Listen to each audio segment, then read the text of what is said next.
Quand j'ai eu un enfant handicapé, j'ai rien compris.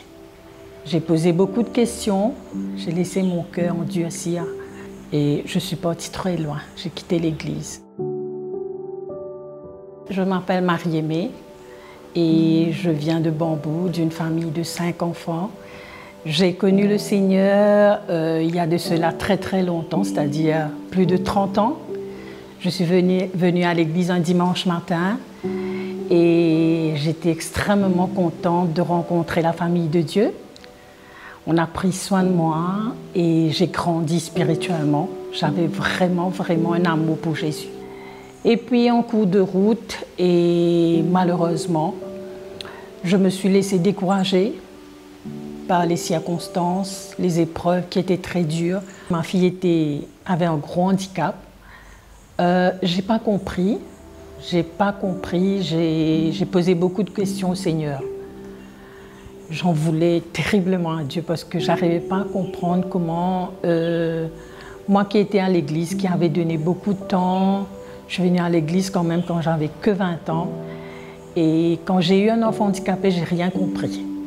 J'ai posé beaucoup de questions. Finalement, j'ai endurci. J'ai laissé mon cœur endurcir vis-à-vis de l'amour de Dieu et de ceux qui m'entouraient à l'église. Et je suis partie très loin. J'ai quitté l'église. Et je me suis retrouvée du jour au lendemain dans le monde. J'ai été exposée à ce qui se passe dans le monde. J'ai marché avec les gens qui ne connaissent pas le Seigneur, qui sont très loin de Jésus. Je me suis comportée comme eux pour me faire accepter.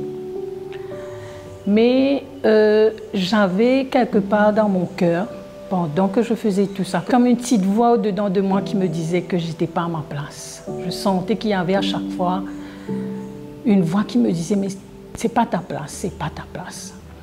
Même que j'étais entourée d'amis, même que j'étais...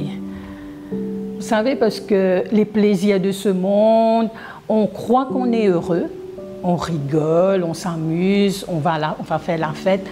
On croit qu'on est heureux, mais finalement, c'est très éphémère. Ça dure qu'un petit bout de temps. Et rien ni personne ne pouvait finalement remplir ce vide que je ressentais dans mon cœur. J'avais un grand vide, je me sentais très seule. J'ai connu beaucoup d'épreuves, des épreuves très dures. Et je me sentais très seule dans ces épreuves parce que j'étais très loin de Dieu, je n'arrivais pas à entendre sa voix. Éventuellement, il y a quelques années de cela, pas très longtemps, quand je suis tombée gravement malade, je me suis posé la question, si je meurs demain, où est-ce que j'irai? Est-ce que Jésus va m'accueillir dans le paradis? Comment ça va se passer? Et là, quand je me suis posé la question, le Saint-Esprit a commencé à me parler. Je me suis dit, il faut que je retourne à Dieu. J'ai commencé à ressentir que le Seigneur m'aimait toujours et qu'il attendait ce moment que je revienne. Je sais qu'il y a beaucoup de frères et sœurs qui priaient derrière pour moi. Je sentais, à chaque fois que je me mettais en danger, je sentais comme s'il y avait la protection de Dieu. Et je me suis remise en question et j'ai ouvert mon cœur, je suis revenue au Seigneur.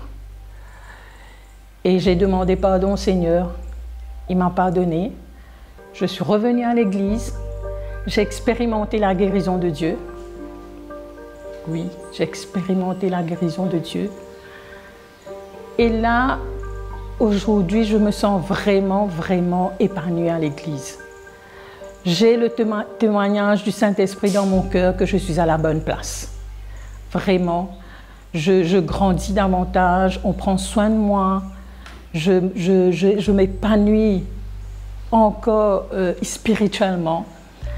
J'ai choisi de revenir au Seigneur réellement, de donner mon cœur, de me laisser diriger par le Saint-Esprit pour entrer dans le plan de Dieu. Loin de Dieu, on a tout à perdre.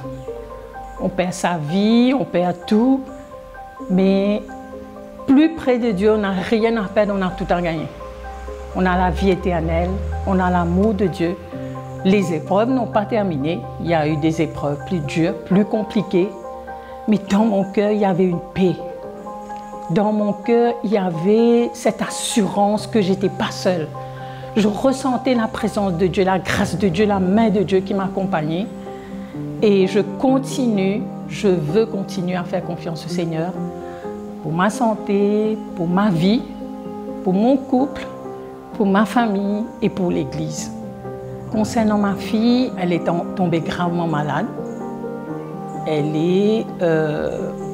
Je priais de tout mon cœur, je disais, Seigneur, tu es un Dieu de miracles. Je sais que tu peux relever Anne-Lise. Donne-moi encore quelques années avec elle. Mais des fois, le miracle qu'on demande au Seigneur, on calcule déjà comment le miracle doit être. Et le Seigneur, effectivement, a fait un miracle. Mais ce n'était pas comme moi je pensais. Le Seigneur a appelé Anne-Lise auprès de lui. Il m'a fait comprendre que c'était le moment pour Anne-Lise de repartir, de revenir chez lui. Parce que Anne-Lise, quand même, était gravement malade, avait un lourd handicap. Et Anne-Lise, le Seigneur avait fait un travail magnifique dans mon cœur à travers Anne-Lise. Et ça, je le reconnais. Je l'ai reconnu après mon chagrin, après tout ça. J'ai compris qu'il fallait qu'Anne-Lise soit là avec moi pour que je puisse m'en sortir. Anne-Lise est partie au moment où moi, j'avais fait la paix en moi-même. J'avais compris que maintenant, le Seigneur m'a relevée. Le Seigneur m'a relevée, je peux continuer sans elle. Elle a fait son travail, elle doit rentrer. Le Seigneur m'a rassurée, Anne-Lise va très bien. Elle est très bien là où elle est heureuse. Et aujourd'hui, je comprends, si demain je pars, je verrai pas que Jésus, je verrai Anne-Lise à côté de lui. Et ça me donne la force de me battre, de continuer à avancer.